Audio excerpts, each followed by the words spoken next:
Le Mont Saint-Michel et sa baie ont été inscrits au patrimoine mondial par l'UNESCO, respectivement en 1979 et 2007.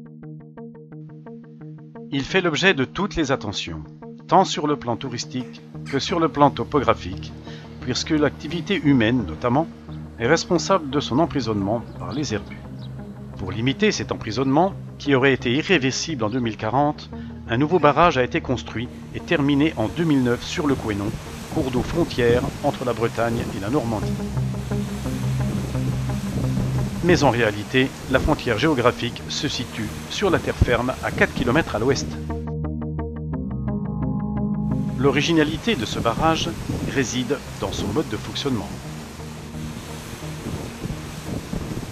Les 8 vannes qui le composent peuvent fonctionner dans les deux sens, lorsque l'eau s'écoule de l'amont vers l'aval et inversement, selon les conditions de marée et de débit du fleuve.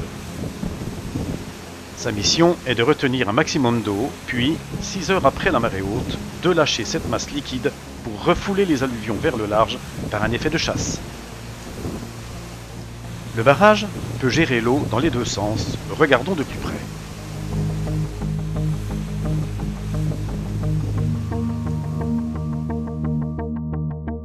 Quand la mer monte, à droite, l'eau s'accumule de ce côté de la vanne jusqu'à déborder, c'est ce que l'on appelle la surverse. L'eau de surface, peu chargée en sédiments, passe alors du côté du Couesnon, à gauche de la vanne. Les niveaux du fleuve et de la mer s'équilibrent.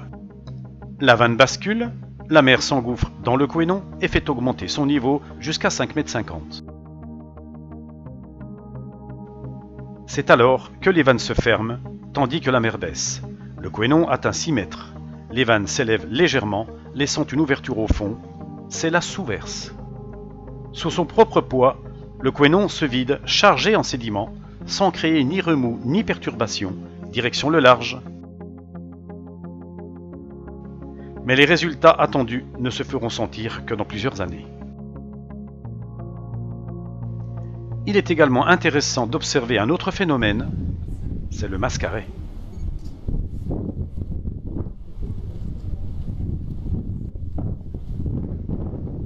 Le mascaret est une vague remontant à contre-courant le Couesnon, ainsi que les deux autres fleuves de la baie, à savoir la Sélune et la Cé, 2 fois par jour, à une vitesse pouvant atteindre 9 km/h.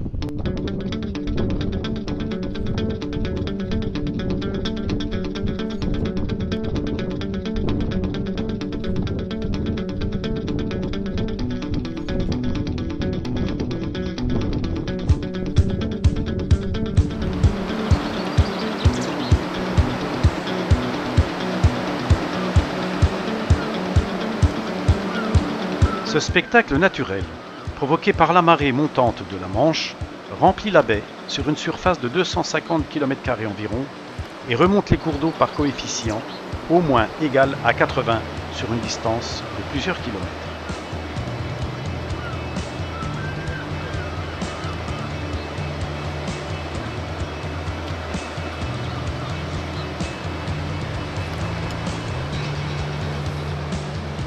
Ce jour-là, le coefficient était de 108.